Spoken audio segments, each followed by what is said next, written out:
What's up guys? Welcome to my channel, and for today's video is mag-unbox tayo ng isang package from Lazada. So, kung anong package to is makikita niyo na sa title. So, ito is Acasis video game capture card. HD video capture card with HDMI input to HDMI output, 1080p HD, game record box, live streaming compatible. Medyo madaming nakalagay sa item description niya. Pero basically, ginagamit to pang record ng gameplay from your consoles or your mobile device, and pwede rin siya gamitin pang live stream. So, since medyo gaming focus na yung channel ko, I decided to buy one of this para matry. So, nakita ko naman yung reviews niya and medyo okay naman. Tsaka may mga nag-leave din ng mga channel nila sa review. So, na-check ko naman yung mga gameplay footage nila and okay naman. So, I decided to try this kasi ito yung maraming reviews na good. And compared sa iba, mas mura siya compared sa mga usual na video game capture card, which is yung Elgato and the like. Meron din namang mga mas mura dito, which is around 700 pesos. Pero hindi ako sure sa quality mo. Ito yung pinaka-balanced out of them all. So, let's see. Ayan, so may alcohol na tayo. And na-spray ko naman yung outside dito kanina. So, meron lang for the inside.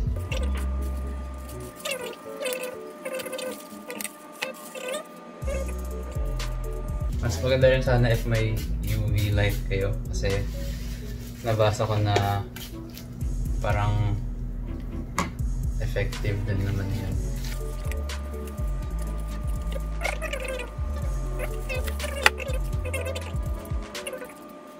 So, ito na siya. Acasis USB 3.0 HDMI video capture. Hindi ko pala nabanggit kanina, pero this cost around 3,000. Lalagay ko lang yung exact price sa screen. And yung link as well. So,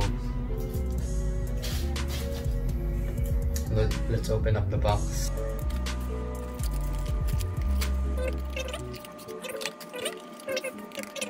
Yung pag-open.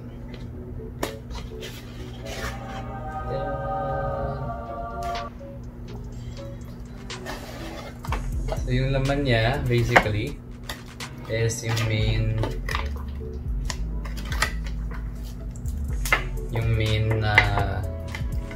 module, which is naka-wrap in plastic.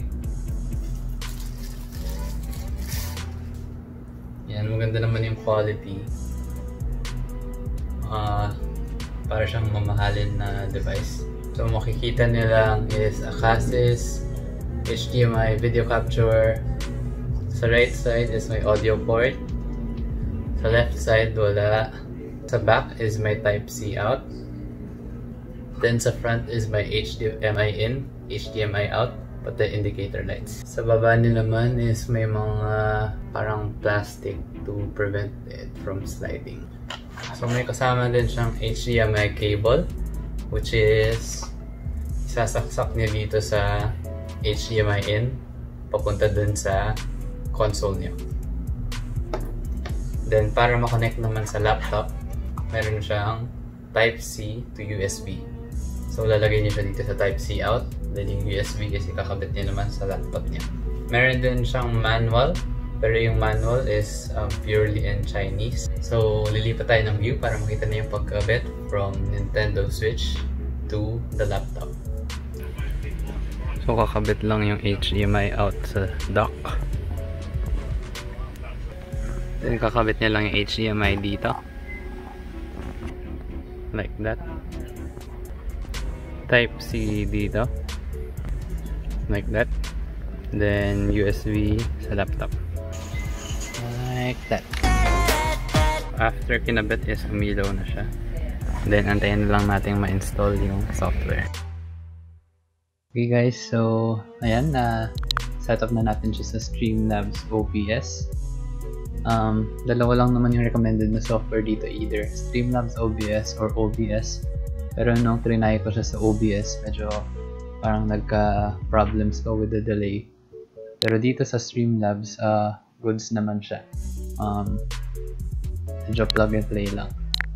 So, pwede natin siya i-test using different games. Try natin muna itong Super Smash Bros. Ultimate para malaman natin kung significant ba yung delay or hindi mo talaga mararamdaman yung delay.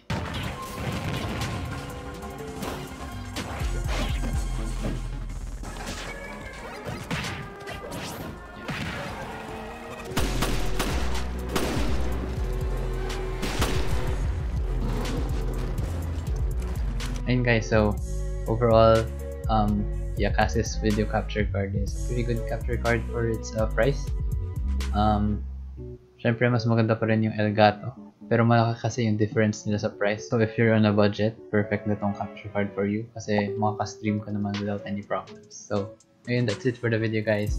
And if you like this video, please do subscribe, like the video, and share it to your friends or aspiring streamers that you know. So abangan niyo yung mga next video ko guys na I might go into streaming some games. Hopefully pag makakuha na ako ng connector sa mobile phone is makalaro na rin ako ng ML live for you guys. Ano pa may mga nagre-request dyan sa comments. So sorry if natatagalan, pero let's see. Yun lang guys. Thanks for your support. Bye bye.